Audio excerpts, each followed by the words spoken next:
नमस्कार. मराठी भाषा विश्व या माझ्या युट्यूब चॅनलमध्ये आपल्या सर्वांचं पुन्हा एकदा स्वागत. आपण इयत्ता 6वीचा जो काही नवीन अभ्यासक्रम आहे त्यातला दुसरा पाठ बघितला होता, चिमणीचं घरटं. त्याचं स्पष्टीकरण तुम्ही ऐकलं असेलच आणि तुम्हाला ते आवडलं असेलच. आज आपण त्याचा स्वाध्याय बघूया. चिमणीचं घरटं स्वाध्याय. पहिला आहे नवीन शब्द शिकूया. त्यामध्ये शब्द आहे राळे. राळे म्हणजे काय? एक तृणधान्य. दुसरं खुराडे. खुराडे म्हणजे कोंबडीचं घर, याला खुराडं असं म्हणतात. हाव, लोभ. आम्हाला हे समजले. आकृती पूर्ण करा आहे. चिमणी शहरापासून दूर राहते ती ठिकाणे. आता कोणकोणत्या ठिकाणी राहते चिमणी शहरापासून दूर? तर त्यामध्ये खेडोपाडी, जंगल, शेत हे त्याचं उत्तर आहे. पुढचा आहे प्रश्न दुसरा. परिणाम लिहा. माणसाने सिमेंटच्या इमारती बांधल्या, त्याचा परिणाम काय झाला? चिमण्या दूर गेल्या. आजोबांनी शेतात नैसर्गिक खते वापरली, त्याचा परिणाम काय झाला? शेतात धान्य जोमाने आलेलं आहे. विचार करा व सांगा. पक्षी नसतील तर काय होईल? तुमचे मत सांगा. आता या ठिकाणी पक्षी जर नसतील तर काय होणार आहे हे तुम्हाला मत विचारलेलं आहे. काय उत्तर अपेक्षित आहे हे मी तुम्हाला इथे सांगण्याचा प्रयत्न करते. की पक्षी नसतील तर संपूर्ण निसर्गचक्र बिघडून मानवाचं अस्तित्व धोक्यात येईल. कीटकांचा भयंकर प्रादुर्भाव होईल. जे पक्षी आहेत ते कीटक खाण्याचा प्रयत्न करतात, त्यामुळे जे कीटक धान्याला खातात त्याचं प्रमाण कमी होतं. त्यामुळे जर पक्षी नसतील तर हे कीटकांचं प्रमाण वाढणार आहे. जंगल नष्ट होईल आणि अन्न तुटवड्यामुळे शेतीचं व फळबागांचं अतोनात नुकसान होऊन जगभर दुष्काळ सदृश परिस्थिती निर्माण होईल. निसर्गात पक्ष्यांची भूमिका ही अतिशय महत्वाची आहे. पुढचा प्रश्न आहे. पाठातील खालील वाक्यातून तुम्हाला काय समजले? चिमणी आहे तर फक्त ती शहरापासून लांब गेली आहे. यातून आपल्याला काय समजलं हे आपण लिहायचे. तर आपल्याला काय समजलं यामधून? की चिमणी आहे, फक्त ती काय आहे? शहरापासून लांब गेलेली आहे, म्हणजेच खेडेगावामध्ये, जंगलामध्ये ती आहे. या वाक्यात आपल्याला चिमणीच्या अस्तित्वाबद्दल आणि पर्यावरणातील बदलांबद्दल गोष्टी समजतात. चिमणीचं अस्तित्व अजूनही आहे. चिमणी पूर्णपणे नष्ट झालेली नाही आहे आणि तिचं निसर्गात अस्तित्व टिकून आहे. शहरीकरणाचा काय प्रभाव झालेला आहे हेही आपल्याला या वाक्यामधून कळतं. की शहरामध्ये सिमेंटची जंगलं वाढली, वाढणारं प्रदूषण, मोबाईलच्या टॉवर्सच्या लहरी यामुळे चिमण्यांना शहरामध्ये राहण्यासाठी योग्य असं वातावरण राहिलेलं नाहीये. त्यांना मोकळा श्वास त्या ठिकाणी घेता येत नाहीये. त्यामुळे त्या निसर्गरम्य अशा ठिकाणी स्थलांतरित झालेल्या आहेत की ज्या ठिकाणी त्यांना मोकळा श्वास घेता येईल. नैसर्गिक आणि शांत प्रदूषण मुक्त जागा त्यांना हवी असते की आणि सहज दाणे आणि कीटकही त्यांना मिळू शकतील अशा वातावरणात त्या गेलेल्या आहेत. हे या वाक्यावरून आपल्याला समजू शकतो. पुढचं आहे. माणसाची हाव वाढायला लागली. अगदी बरोबर आहे.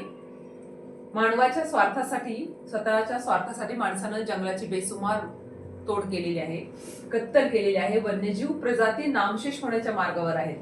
प्रगतीच्या नावाखाली हवा, वायू सगळ्यांचं प्रदूषण मनुष्य करत आहे आणि तरी सुद्धा माणसाची हाव जी आहे ती अजून संपलेली नाहीये. पुढील प्रसंगात तुम्ही काय कराल? रस्त्याने जाताना जखमी चिमणी दिसली तर. आता रस्त्याने जाताना जर तुम्हाला एखादी जखमी चिमणी दिसली तर तुम्ही काय कराल?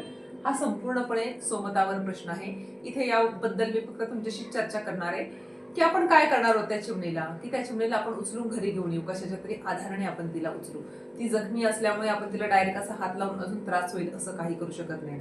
मग एखाद्या पुठ्ठ्यावर, एखाद्या पॅडवर आपण तिला उचलून घरी आणू. आपल्याकडे जर काही औषध पाणी असेल तर ते आपण करण्याचा प्रयत्न करू. तिला अन्न देऊ, पाणी देऊ, दाणे, पाणी, जे काही तिचं आवडतं खाद्य आहे ते आपण तिला देण्याचा प्रयत्न करू. आणि जोपर्यंत ती ठीक होत नाहीये तोपर्यंत आपण तिची काळजी घेत राहू. पुढचा प्रश्न आहे. खेळू या शब्दांशी. यामध्ये चिवचिवाट या शब्दासारखे आणखी नादमय शब्द शोधा व लिहा. गडगडाट, कडकडाट, खडखडाट, फडफडाट, खणखणाट असे खूप सारे नादमय शब्द आहेत की जे या शब्दामध्ये मोडू शकतात. तर पुढचा अजून एक भाग जो आहे की आपण समजून घेऊया, वाचा आणि लक्षात ठेवा की जे काही विराम चिन्ह आहेत हे आपण ऑलरेडी एक विराम चिन्हाचा सेपरेट असा व्हिडिओ केलेला आहे. जो तुम्हाला जर बघायचा असेल तर तुम्ही माझ्या युट्यूब चॅनलवरती जाऊन तो बघू शकता. आता यामध्ये पण थोडासा पाठाखाली जो दिलेला आहे तो मी ओघवता तुम्हाला सांगते. पहिला आहे पूर्णविराम. हे आहे पूर्णविरामचं चिन्ह.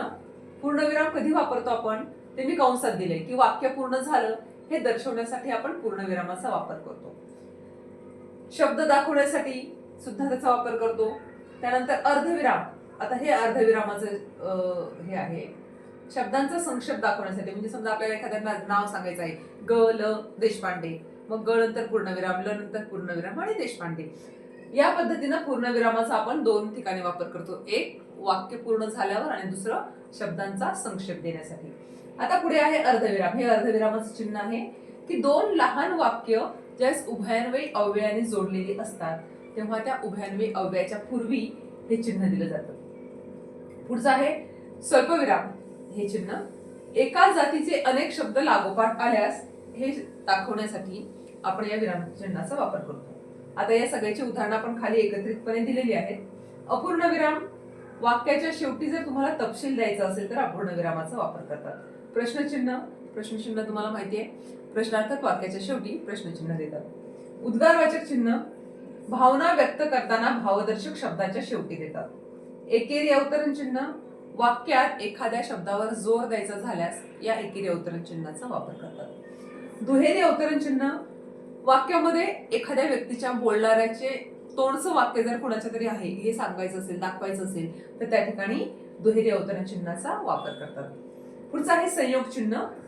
संयोग चिन्ह हे 2 शब्दांना जोडताना किंवा ओळीच्या शेवटी शब्द अपुरा राहिल्यास संयोग चिन्ह देतात.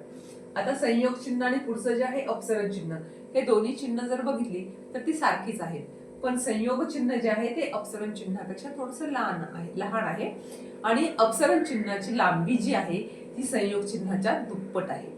आणि संयोग चिन्ह कुठे वापरतात आणि अपसरण चिन्ह कुठे वापरतात हे काळजीपूर्वक लक्ष द्या. संयोग चिन्ह 2 शब्द जोडताना किंवा ओळीच्या शेवटी जर शब्द अपुरा राहिला तर त्या ठिकाणी देतात. आणि अपसरण चिन्ह बोलता बोलता कधी कधी आपली एखादी विचारमालिका तुटलेली आहे तर अशा वेळेला आपण या अपसरण चिन्हाचा वापर करत असतो. आता ही वाक्य दिलेली आहेत बघा पूर्णविरामाची. वाक्य पूर्ण झाल्यावर पूर्णविराम देतो. मी वाचन करतो, वाक्य पूर्ण झालेलं आहे, पूर्णविराम दिलाय. अर्धविराम, शेतकऱ्यांनी पावसाची वाट पाहिली पण पाऊस आला नाही. 2 वाक्यांना उभयान्वयी अव्यय पण हे उभयान्वयी अव्ययाने जोडलेलं आहे, तर ह्या उभयान्वयी अव्ययाच्या पूर्वी आपण हे अर्धविरामाचं चिन्ह दिलेलं आहे. स्वल्पविराम, एका जातीचे वेगवेगळे शब्द दाखवण्यासाठी बकुळ, शेवंती, गुलाब, मोगरा अशा रंगीबेरंगी फुलांनी बाग सजली आहे. बकुळ, शेवंती, गुलाब, मोगरा हे काय आहेत? फुलांच्या जाती आहेत, फुलांची नावं आहेत. मग या प्रत्येक फुलांच्या नावामध्ये आपण काय दिलेलं आहे?